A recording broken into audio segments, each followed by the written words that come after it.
Hi guys welcome back. ಏನು ಯಾವತ್ತು resort ತೋರಿಸಿದಳು ಇವತ್ತು ಸೂರ್ಯನ್ ತೋರಿಸ್ತಿದ್ದಾಳೆ ಅಂತ ಅನ್ಕೋತಿದ್ದೀರಾ? ಎಷ್ಟೋ ದಿನ ಆದಮೇಲೆ ಟೆಂಪಲ್ಗೆ ಹೋಗ್ತಿದ್ದೀವಿ ಗೈಸ್, ಆದಿಚುಂಚನಗಿರಿ ಟೆಂಪಲ್ಗೆ. ಅತ್ತೆ ಮಾವಂದು ಒಂದು ಹರಕೆ ಇತ್ತು, ಅದನ್ನ ತೀರ್ಸೋಕ್ಕೆ ಮರಿ ಕೊಡ್ತೀವಿ ಅಂತ ಒಪ್ಕೊಂಡಿದ್ರು. ಸ್ವಲ್ಪ ಬೇಗನೆ ಹೋಗಬೇಕಿತ್ತು, ಯಾರೋ ಬರೋದು ಲೇಟ್ ಆಯಿತು ಅಂತ 6:30ಗೆ ಮನೆ ಬಿಟ್ವಿ. ನಾವು ಹೋಗೋದು ಲೇಟ್ ಆಯಿತು, ಪೂಜೆಗೆ ಬೇಗ ಬರಬೇಕು ಅಂತ ಇದ್ದಿದ್ದು. ನಾವು ಹೋದ್ಮೇಲೆ ಬೇಗ ಬೇಗ ಪೂಜೆ ಮಾಡಿ ಮರಿಗೂ ಪೂಜೆ ಮಾಡೋದು, ಯಾಕಂದರೆ ಟೆಂಪಲಲ್ಲಿ ಹರಕೆ ಕೊಡಲ್ಲ, ರೂಮ್ ಹತ್ರನೇ ರೂಮಲ್ಲೇ ದೇವ್ರನ್ನೆಲ್ಲ ಇಟ್ಟು ಪೂಜೆ ಮಾಡಿ ಅಲ್ಲೇ ಮರಿಗೂ ಪೂಜೆ ಮಾಡಿ ಅಲ್ಲೇ ಹರಕೆ ಕೊಟ್ಬಿಡೋದು, ಟೆಂಪಲ್ ಹತ್ರ ತಗೊಂಡೋಗಲ್ಲ. ಅವ್ರ ಒಪ್ಪಿಗೆಗೆ ಕಾಯ್ತಾ ಇದೀವಿ ನೋಡಿ. ಎಲ್ಲ ಒಳ್ಳೇದು ಮಾಡು, ಬಂದು ಕಡಿತಾರೆ ಎಲ್ಲ ಜೋಡಿ ಮರಿ ಹೊಡೆದ್ಬಿಟ್ಟು ಮಾಡ್ತಾರೆ. ಇನ್ನು ಪೂರ್ತಿ ಅವ್ರ ಕೆಲಸನೇ ಮಾಡ್ಕೊಟ್ಟಿಲ್ಲ ಅಂತ ಏನೇನು ಮಾಡ್ತಾರೆ ಅವರು.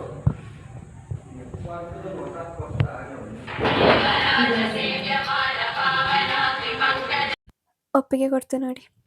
ಅದಾದಮೇಲೆ ಮಂಗಳಾರತಿ ಮಾಡಿ ನಾವು ಮಂಗಳಾರತಿ ತಗೊಂಡು ಪ್ರಸಾದ ಕೊಟ್ಟರು, ಪ್ರಸಾದ ತಿಂದು ಇನ್ನೇನು ಬೆಳಗ್ಗೆ ಬೇಗ ಬಂದಿದ್ದಲ್ವ, ಏನು ಕುಡಿದು ಇರಲಿಲ್ಲ ತಿಂದು ಇರಲಿಲ್ಲ.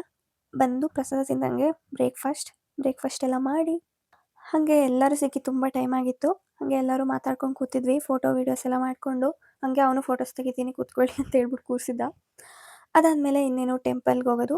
ಇಲ್ಲಿ ಸಾಂಬಾರು ಆಗ್ತಾ ಇರಲಿ, ನಾವು ಟೆಂಪಲ್ಗೆ ಹೋಗ್ಬಿಟ್ಟು ಬರೋಣ ಅಂತ ಹೇಳ್ಬಿಟ್ಟು ಟೆಂಪಲ್ಗೆ ಹೊಟ್ವಿ. ನಾನು ಎಲ್ಲನೂ ವೀಡಿಯೋಸ್ ಮಾಡ್ತಿದ್ದೀನಿ ಅಂತ ಹೇಳ್ಬಿಟ್ಟು ಅವ್ನ ರಿಯಾಕ್ಷನ್ ನೋಡಿ ಪಾಪದು. ಏನು ಅರ್ಥವೇ ಆಗ್ತಿಲ್ವೇ ಈ ಕೇಸು? ಎಳೆ ಮಗು ಆಗಿದ್ದಿದ್ರೆ ಓಕೆ. ಆಮೇಲೆ ಟೆಂಪಲ್ಗೆ ಬಂದ್ವಿ, ಏನು ಬಿಸಿಲು ಅಂತೀರಾ ಗೈಸ್, ಯಪ್ಪ. ಆಮೇಲೆ ಟೆಂಪಲ್ ಒಳಗೆ ಹೋದ್ವಿ, ಅಲ್ಲಿ ವೀಡಿಯೋಸ್ ಫೋಟೋಸ್ ಏನು ತೆಗಿಯಂಗಿರಲಿಲ್ಲ, ಹಂಗೆ ತೆಗ್ದಿಲ್ಲ. ಆಮೇಲೆ ಕಾಲಭೈರವೇಶ್ವರನ ದರ್ಶನ ಮಾಡಿ ಅಲ್ಲಿ ಸ್ವಲ್ಪ ಹೊತ್ತು ಕೂತು ಆಮೇಲೆ ಹೊರಗಡೆ ಬಂದ್ವಿ. ದೇವ್ರನ್ನ ನೋಡೋದೇ ಒಂದು ಖುಷಿ ಆಗುತ್ತೆ ಅಲ್ವ ಗೈಸ್. ಅದಾದಮೇಲೆ ಇನ್ನೇನು ಬೆಟ್ಟ ಹತ್ತೋದು. ಈ ಬಿಸಿಲಲ್ಲಿ ಬೆಟ್ಟ ಹತ್ತೋದಂದರೆ ಎಷ್ಟು ಕಷ್ಟ ಅಲ್ವ ಗೈಸ್, ಯಪ್ಪ. ಲಾಸ್ಟ್ ಟೈಮ್ ಬಂದಾಗಲೇ ಯಾವಾಗಲೂ ದರ್ಶನ ಮಾಡ್ಕೊಂಡು ಹೋಗಿದ್ದು ಅಷ್ಟೇ, ಬೆಟ್ಟ ಏನು ಹತ್ತಿರಲಿಲ್ಲ. ಹಾಗೆ ಈ ಸತಿ ಹೋಗಲೇಬೇಕು ಅಂತ ಹೇಳಿ ಹೋಗಿದ್ದು.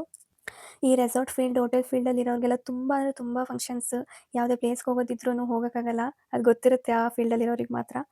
ಚೆನ್ನಾಗಿತ್ತು ಒಂಥರ. ಎಷ್ಟೋ ದಿನ ಆದಮೇಲೆ ಒಂದು ಜಾಗಕ್ಕೆ ಹೋದಾಗ ಒಂದು ಖುಷಿ ಆಗುತ್ತಲ್ಲ, ಆ ಥರ ಫೀಲ್ ಇತ್ತು ನನಗೆ. ಬಿಸಿಲಲ್ಲೂ ಹತ್ತಿ ಇಳಿದು ಎಲ್ಲ ಮಾಡಿದ್ವಿ, ಎಲ್ಲ ಗುಡಿಗೆ ಹೋಗಿ ದರ್ಶನ ಮಾಡಿದ್ವಿ. ಅದಾದಮೇಲೆ ಕೈಯಲ್ಲಿ ನೀರು ಇರಲಿಲ್ಲ ಕುಡಿಯೋಕ್ಕೆ, ಫುಲ್ ದಾವ ಆಗಿ ಬಿಸಿಲಿಗೆ ಯಾವ್ದಾದ್ರು ಅಂಗಡಿ ಸಿಕ್ಕಿದ್ರೆ ಸಾಕು ಅನ್ನೋಂಗಾಗಿತ್ತು. ಆಮೇಲೆ ಬೇಗ ಬೇಗ ಹೋದ್ವಿ. ನಮಗೆ ಹೆಂಗೆ ಆಗ್ತಿದೆ ಅಂದಮೇಲೆ ಮಕ್ಳಿಗೆ ಹಂಗೆ ಆಗಿರಬೇಡ, ಅವರು ಇದ್ರು ಪಾಪ ಜೊತೇಲಿ. ಹಾಗೆ ಹೋಗಿ ಐಸ್ ಕ್ರೀಮು ಜ್ಯೂಸು ಎಲ್ಲ ತಗೊಂಡು ಕುಡಿದು ತಿಂದು ಒಂದು ಕಾರಲ್ಲಿ ಸ್ವಲ್ಪ ಜನ ಹೋದ್ರು, ಇನ್ನೊಂದು ಕಾರಲ್ಲಿ 10-15 ಜನ ಒಟ್ಟಿಗೆ ಕೂತ್ಕೊಂಡ್ವಿ. ಯಾಕಂದರೆ ಇನ್ನೊಂದು ಟ್ರಿಪ್ ಬರೋ ಗಂಟೆ ಈ ಬಿಸಿಲಲ್ಲಿ ಕಾಯೋಕ್ಕಾಗಲ್ಲ ಅಂತ ಹೇಳ್ಬಿಟ್ಟು ಹಾಗೆ ಹತ್ಕೊಂಡೋಗಿ ಇಳ್ಕೊಂಡ್ವಿ.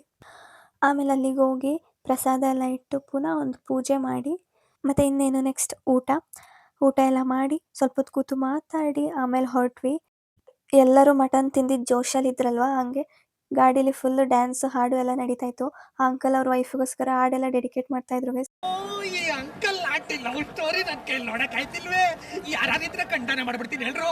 ನೋಡ್ಕೊಂಡು ನಾವು ಸ್ವಲ್ಪ ಡ್ಯಾನ್ಸ್ ಮಾಡಿ ಬಂದು ಮನೆಗೆ ರೀಚ್ ಆದ್ವಿ. ಒಂಥರ ಖುಷಿ ಆಯಿತು, ತುಂಬ ದಿನ ಆದಮೇಲೆ ಹೊರಗಡೆ ಹೋಗಿದ್ದು. ಅಷ್ಟೇ ಗಾಯ್ಸ್, ಬಾಯ್. ಅಷ್ಟೇ.